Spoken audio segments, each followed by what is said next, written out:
Andrew Scheer did not campaign today, but the NDP promised a measure to keep cities safer. Gang violence is certainly a problem in a lot of urban centers across Canada.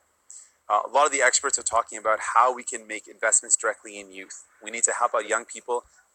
Jagmeet Singh said his government would spend $100 million over 5 years to try to keep young people out of criminal gangs. The money would fund after-school programs and youth drop-in centers.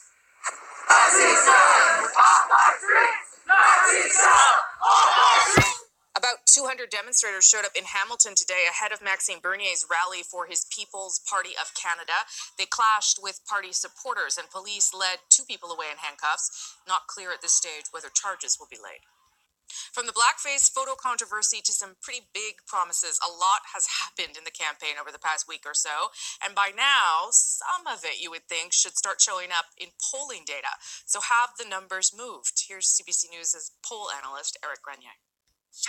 Rosie, we're at the halfway point of this campaign, and we really just haven't seen much movement in the polls. Let's look at the national polling averages from the poll tracker. Still a very tight race between the Conservatives and the Liberals at about 34% apiece, pretty much exactly where these two parties started this campaign when it was kicked off on September 11th. The New Democrats at about 14%, the Greens at 10%, the Bloc Québécois at 5%, and the People's Party at 3% in the averages. Again, not much movement, and that probably is good news for the Liberals because they do have a seat advantage because of a province like Ontario. So let's take a look at the Ontario numbers. We saw both Justin Trudeau and Maxime Bernier were in the province today. The Liberals have a lead over the Conservatives of about 5 points in the province. That can deliver them a lot of seats. The New Democrats trailing with 15% and the Greens at about 9%.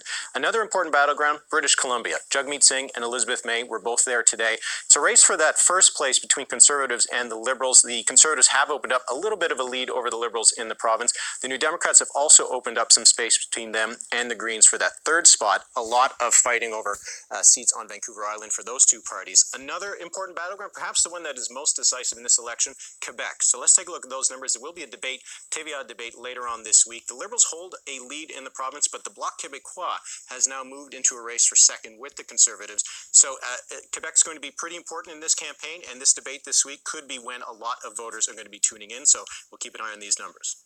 Okay, so what do the parties need to do to move those poll numbers? Our Sunday political panel is here to talk debate prep, party platforms, and strategy shifts midway through the campaign. The War Room, coming up in about 15 minutes.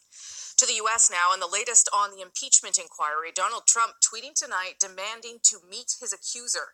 As Paul Hunter tells us, we may soon hear from that anonymous whistleblower at the center of the allegations that started it all.